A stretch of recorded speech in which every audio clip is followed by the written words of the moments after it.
ఈ మధ్య పాడగాను రాత్రి బాగా చిరుపుడు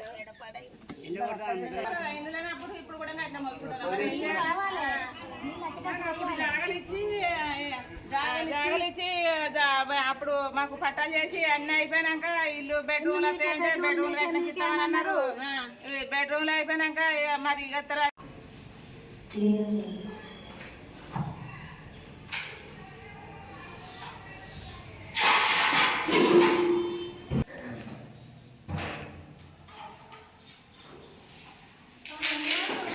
లేక నాకు ఇల్లు అసలే లేదు. రేకులు 2 రూములు, అది ముగ్గురు కొడుకులు అత్తగారింళ్ళల్లో 2 ఉంటారు, ఒకడు నాతో ఉంటాడు. గట్ల మరి చేసిన బెల్లం వస్తుంది అనుకుంటానన్న సిస్టమ్ గా రావాలి. ఇప్పుడు నాకు ఇవ్వని చెప్పలే, మేమే వచ్చినాం.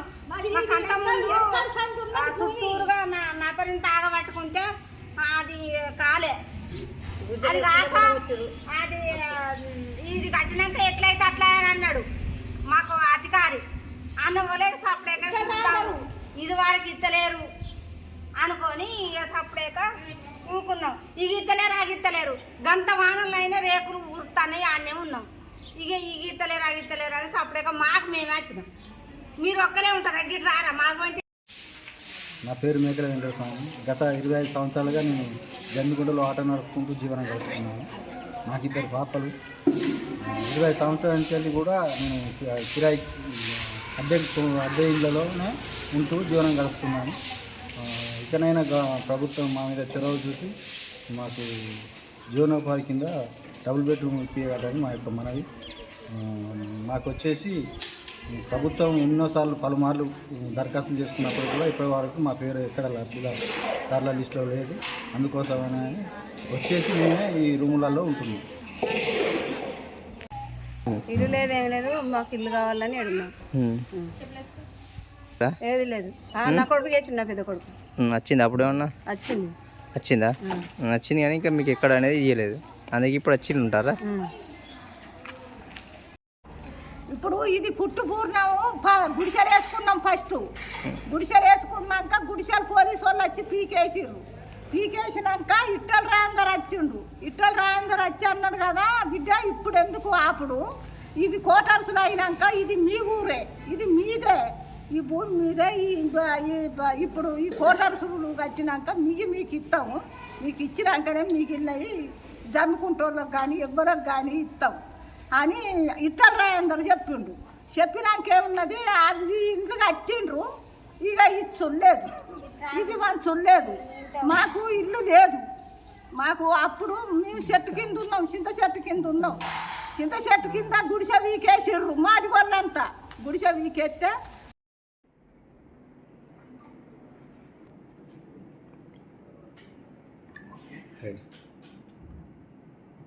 సో జమ్మికుంట మున్సిపల్ పరిధిలో